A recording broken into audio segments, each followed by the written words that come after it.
Your mother and father come back from the ocean at the same time every day. You have dinner waiting for them, as usual. And as usual, they inquire as to what you did with your ample free time.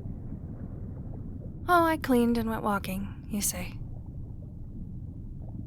Of course, you'd done much more than that, but you can't bring yourself to explain it to them.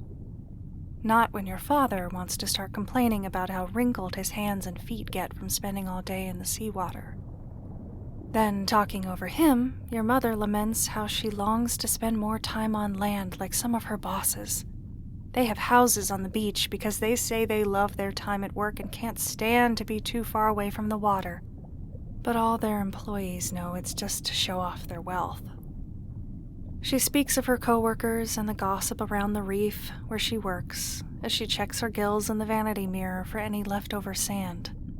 There never is, but she's paranoid about her neck sagging over time. Luckily, she works deep in, so she isn't getting all that surface sun like her sister Jules. Jules is going to look like a shark someday, your mother likes to say, especially after that accident with the boat. You nod and listen to them both gripe, with a meek, understanding look about you that softens their nerves. Little do they know it's an act of self-preservation. I'm sorry you had to spend your day alone, your mother says for the millionth time, still somewhat sincere.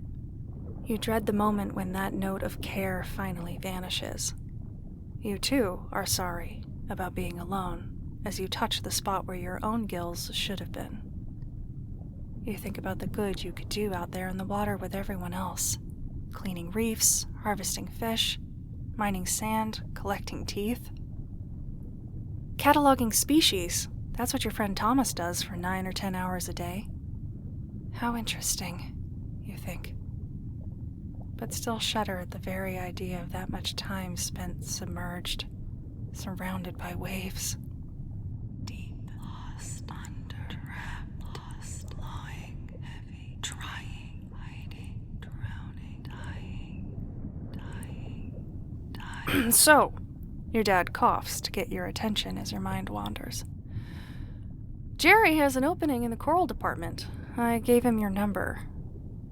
You sigh. Dad, you know I can't do that job. Kiddo, you didn't get that breathing aid just so you could sit around all day. You have to get yourself out there. Land life is for those who've earned it. You start, once again, to explain. Yes, the breathing aid helps for a while, but not a whole shift's worth.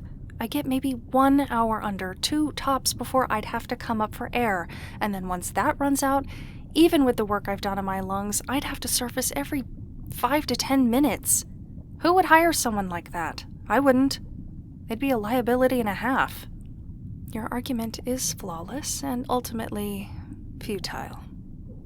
Well, don't tell them about those issues in the interview. You can sort it out after you're hired, your mother quips from across the room. And what? You answer back.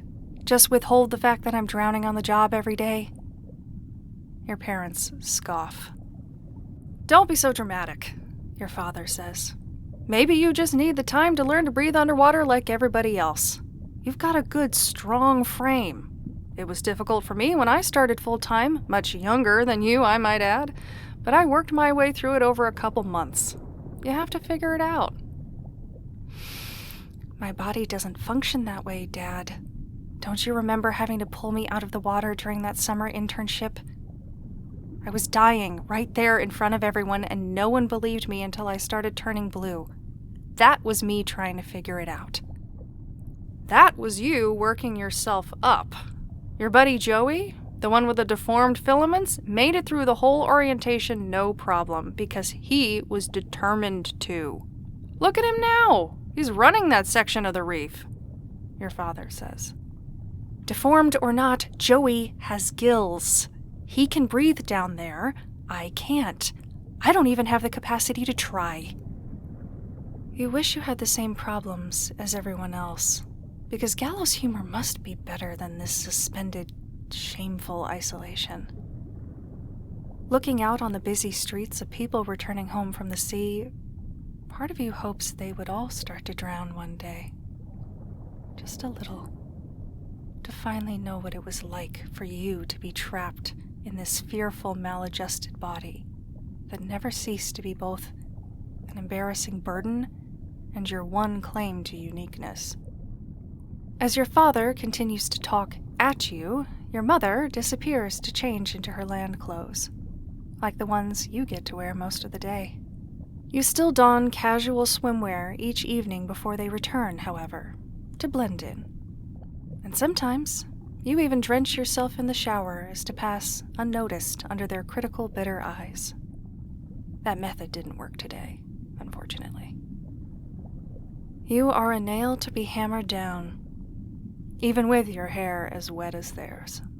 They're all too aware that you're an imposter. Lazy or incapable, it makes no difference.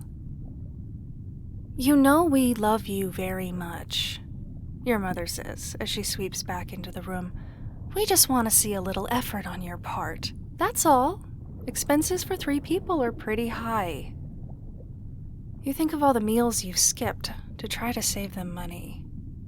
You think of the hours you'd spent that week letting the tide wash over your face and trying not to cough, willing your body to reject its abnormal programming.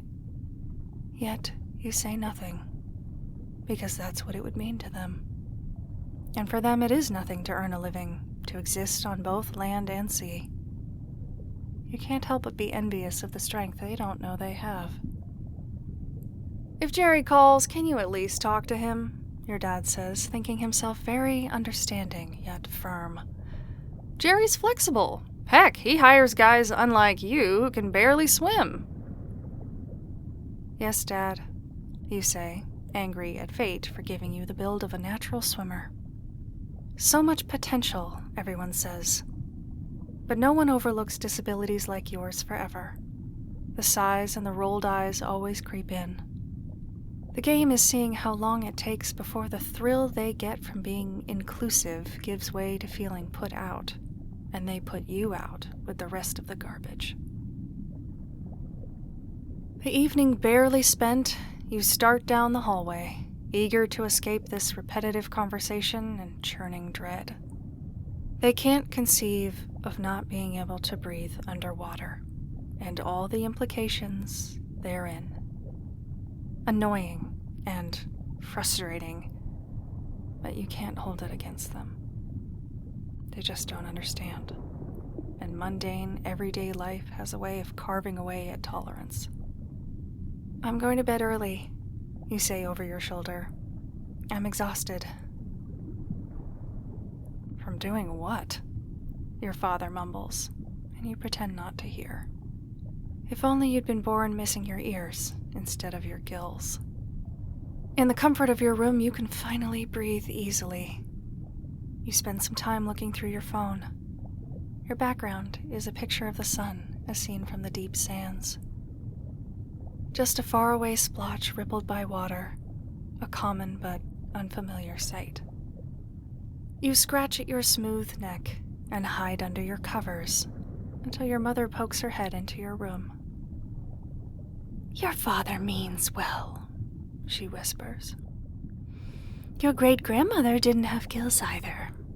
Just keep trying, she says with the direct and compassionate look of someone so removed from the problem that they can afford boundless optimism. If they knew what drowning really tasted like, they wouldn't bother asking you to just try.